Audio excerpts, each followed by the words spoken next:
So you're just starting out on your financial journey. You're trying hard to budget and save and plan for your future. And here we are telling you to give some of it away. It's easy to think that you're losing time and money when you give to others. This is simply not true. When you give your time or money, you're actually winning in so many ways. Money is important, but people are more important. Being wealthy is not an end. It is a means to an end, and that means helping people. Andrew Carnegie said, "Wealth is a sacred trust to be managed for the good of others." The truth is, when you hold your money with a clenched fist, it destroys your relationships. You end up placing more value on money than people, and it's not long before your loved ones feel rejected. If you know someone like this, well, you know what it feels like. So decide right now to put people first. When you hold your money with an open hand, life looks a lot different. It may take a little longer to reach your financial goals, but you're investing it in something far more valuable. And the weird thing is, you probably hit your financial goals earlier because you become a better person in the process. When you give, you impact a person's life permanently. You never know what that gift means to the person that's in need. Those results last longer than you could possibly imagine, much longer than your memory of giving does. And it certainly lasts longer than the happy feeling you get when you spend money on yourself. Now, don't get me wrong, it's okay to spend money on yourself. Just make sure you spend money to help other people as well. You need another reason to give? Well, it's just plain fun. You don't believe me? Well, try it. It's a blast. Start experimenting in little ways. Leave a $20 tip for the single mom waitress at the local diner this weekend. Pay for the movie tickets of the person behind you in line and sneak off to watch their reaction when they don't have to pay. Giving catches people off guard, and you can watch their defenses and their stresses just melt away. It's awesome. The best part is you don't need a lot of money to help others. You just need to be willing to start. As a Christian, I give 10% of my income to my local church. You could start with 10%. 10% is not bad out of each paycheck. If that's too much, then just give what you can. You don't have any money to give? Hey, no problem. Give some of your time, your talent, your energy. There's plenty of nonprofits out there that need folks to do simple tasks, whether it's soup kitchens, youth mentoring programs, community construction projects, you know what they are. Or if you want more of a challenge, you can actually match your specific talents with a job that needs to be done. That way, you get to move in your strengths. The point is, you can give. Bottom line, the measure of a person is not how much money they make, it's how they use the money, including how they help others.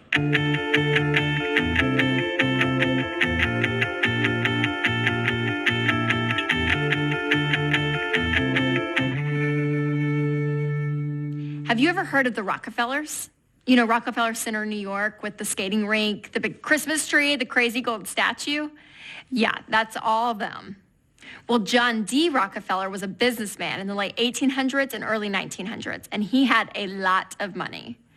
Now, you might think that Rockefeller was only remembered for having lots of money, but you'd be wrong. It's what he did with his money that we remember him by generations later. Rockefeller was so much more than a rich man. He spent the last 40 years of his life as a philanthropist, giving away money that made huge progress in education, medicine, and scientific research. He also gave generously to churches, built hospitals and colleges, and was even well known for handing out money to people as he walked down the street. Now, it's easy for you and me to hear about Rockefeller and think, well, of course he dropped thousands like it was nothing. He was a billionaire. But the cool thing is we can start now, even if we don't have a lot of money. And it's not only that we can, but we should. Right now, your income is probably small.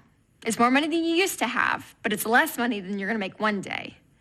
The temptation is to think, well, my check is so small. I don't really need a plan for spending, saving, and giving. I've just had enough to have fun with my friends and buy some stuff I want. But Rockefeller really understood the importance of starting small. In fact, did you know that he gave out of his first paycheck, which was only $1.50? He continued to give as his salary grew into hundreds, thousands, and eventually millions.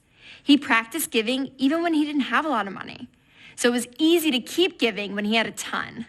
By starting where we are today, we build character for the future. Where are you today? Maybe you have a part-time job. Maybe you babysit or mow lawns. Or maybe your parents give you an allowance.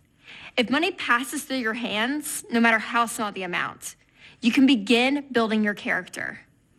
It might seem tough to give away a couple of bucks if you just got 20, but trust me, giving away $100 when you have 1,000 is even harder if you haven't been practicing the act of giving. Giving away $100, $1,000, or even $1 million might sound crazy, but here's why it's not. Rockefeller's firm commitment to handling money well from day one enabled him to leave a lasting impact on our world for generations to come. As his income grew, his character grew right along with it, and his life was more fulfilled. He is still remembered for all the good that he did. Brett is calling. He's a sophomore, 19 years old, a sophomore in college, Cheyenne, Wyoming calling. Hey, Brett, how are you, man? Hey, Dave, I'm good. I get that I'm supposed to save money for tuition and my emergency fund, but if I'm trying to save money, why should I give it away? Why should you do charitable giving while you're trying to accomplish your goals of saving and investing and living my life and paying my tuition? That's a really, really good question.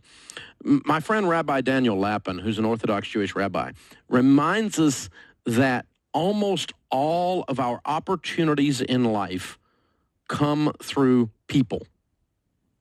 In other words, you're going to get your raises, you're going to get your jobs, you're going to get your promotions, you're going to make sales, you're going to do whatever it is you do in life with people. And guess who people respond well to? Good, generous, spirited, giving people. When you give, you build your giving muscle, and your giving muscle makes you a better person. And better people have a tendency to win. And so you're becoming less jerkified when you give. You become a better person. And so be a giver because it changes the spirit of who you are, and that tends to open up opportunities. Let me give you a minor example. I would suggest to you that if you're a giving person and as a part of your life you've committed to be a giver and you are physically giving money away, that it will change somehow the way you even interact with a professor. Might change a grade. Who do you think professors like to help? Smart people? No, they do help smart people, but they also help people who smile, engage them, look them in the eye, shake their hand with a firm handshake, introduce themselves, see the professor during office hours. All of these things can have a big bearing on your grade. If you don't know that yet, I just gave you another tip. So all of that has to do with you being a likable person, and when you give, you're more likable. So givers have a tendency to win. I've met with thousands and thousands of millionaires and multimillionaires in my life, and I will tell you that almost all of them are generous givers.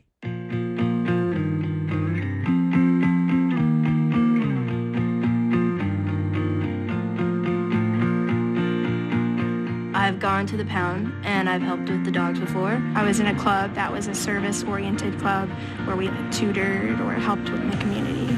I give to my church every week because I believe you're supposed to tithe 10% of all of your income. Well, I take my little sister to school. I use my gas money to get her to school, so I guess I'm giving to her. Last year on Saturdays, I would go to the public library and help set up for things they do for kids. I'm trying to help my grandparents out because I live with them by giving them some money to help with bills, and I take my little sister to softball. I like to give back to my church a lot in that community, and we do a couple of charities sometimes twice a year for the Boys and Girls Club, where we just take a portion of our income, family as a combined, and just donate it.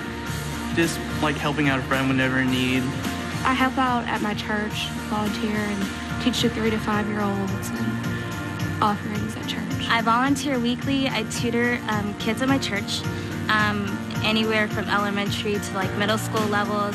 I also mentor young girls at my church in middle school, and we just kind of help them and share some of our experiences to help them make through their hard experiences.